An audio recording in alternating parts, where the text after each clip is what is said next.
I'm Levi Gates, and welcome to DETALKS. With me, Mr. Dylan von Kleist. Yeah, let's do Knuckles this time. We've changed it up. Boom. Let's do it. Dylan has written many articles in the detailing industry. He's been around for quite a while.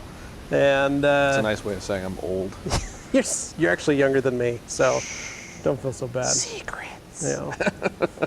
One of my favorite, not fun, but favorite articles was your article on the sniper culture of detailing. Yep. And how that, if any of you have checked it out, we're going to provide the link here down below, and you can read it for yourself if you haven't. But I see it as a YouTube person. I'm not going to say celebrity because I'm not we don't use that word here.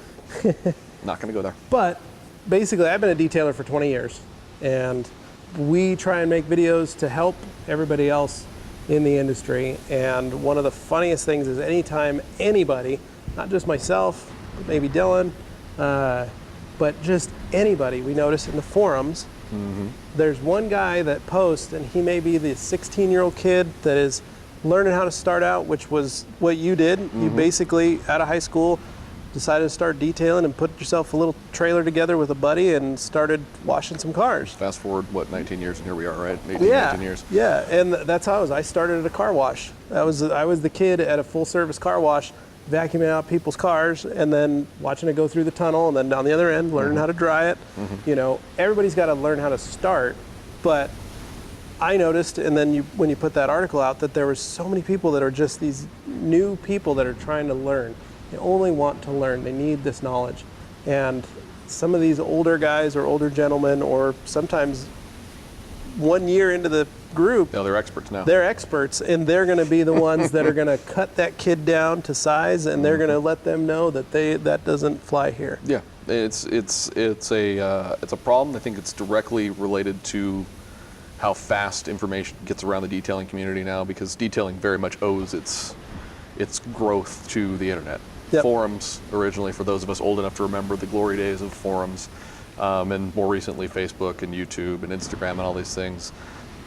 A guy can hide behind a keyboard and he can take pot shots at people and doesn't have to worry about the consequences. And instead of engaging in an exchange of information, trying to help somebody, it's these little snide comments, and it's aimed at, like I said, the new guys that are trying to learn, and they just get completely shredded by these guys that maybe only have one more year in the business than they do. Yeah. Or it's guys like you and me on camera, and we film a demonstration of something, not a real world application, and it could be full of just, this is, oh my God, amazing information we're putting out there, and you'll get that one guy who goes, well, you didn't take your watch off. What kind of hack are you? It's like, well, because I'm not actually detailing this car, I'm demonstrating something, and I got things to do. I got to keep track of time. Yeah. Oh my God, you wore your wedding ring? I would never detail a car. Well, I'm not detailing a car, I'm demonstrating a process. Right. And I get it, you want to see the ideal, but if you already know that, there's really no reason to point it out, and especially in the way in which so many of these guys will do it. Yep. It's not constructive. Guys are wearing jeans and belts. Oh my God. And it's like, well, yeah, no, if I was running a shop and this was a customer's car and I'm detailing it for real, no, of course not. I'm not going to engage in those type of activities. But this is for the purpose of an internet video. We're doing a panel this big. We're doing this very specific thing. And it's funny to me that that's the one piece of information. It could be the most mind-blowing video, this technique that is, oh my, this could change your business and you'd be so much more efficient. And a guy goes in there and goes, you didn't mask off that door handle. Yeah. Like, you're holding the cord wrong. Yeah, I can't believe you did it that way. It's like, well, you've missed the point of the video, and then it and as it tends to, there's the mob mentality, and then there's a bunch of guys that'll pile on that, and it detracts from the bigger message, which was there was valuable information here, but instead we're focusing on this. Yeah. You know, it's a typo in the title, which I did in the article. I purposely did the link will be in here, but it was my aha gotcha moment, because I put a typo in the header image of the article on purpose, wrote the article, and then at the very end pointed out that if anybody noticed the typo was the first thing they latched onto, they're part of the problem. Because what does it matter if there's a typo in the title? I mean, good grammar and English and spelling is great, but that's the part you pulled away from all of this? Right, you weren't paying attention to it. You weren't listening. You latched on that, you were focused on, oh, I'm gonna get him. I'm gonna tell Dylan that he has a typo in his article. Aha! I can't wait to get to the bottom of it. And then he gets to the bottom and goes, damn, he already knew he had a typo in his article. Yeah. Well, and I think The hard part is there's always gonna be that person, like I was telling you a story today of a detailer that I haven't ever been confronted with that person until that happened, because we were face to face. But when you're behind a camera and you're behind a computer screen, man, you see it all day long. Yeah. And it's like, but it took me aback when I first saw it. I was like, I haven't had anybody talk to me like, bring that, wow, you actually have the audacity to say that to my face. Maybe he thought he was behind a keyboard at the He time. might have been, you never know. I think the hardest part is just getting people to understand that, like, our goal is to always share knowledge with each other, help each other out, lift each other up, not cut each other down.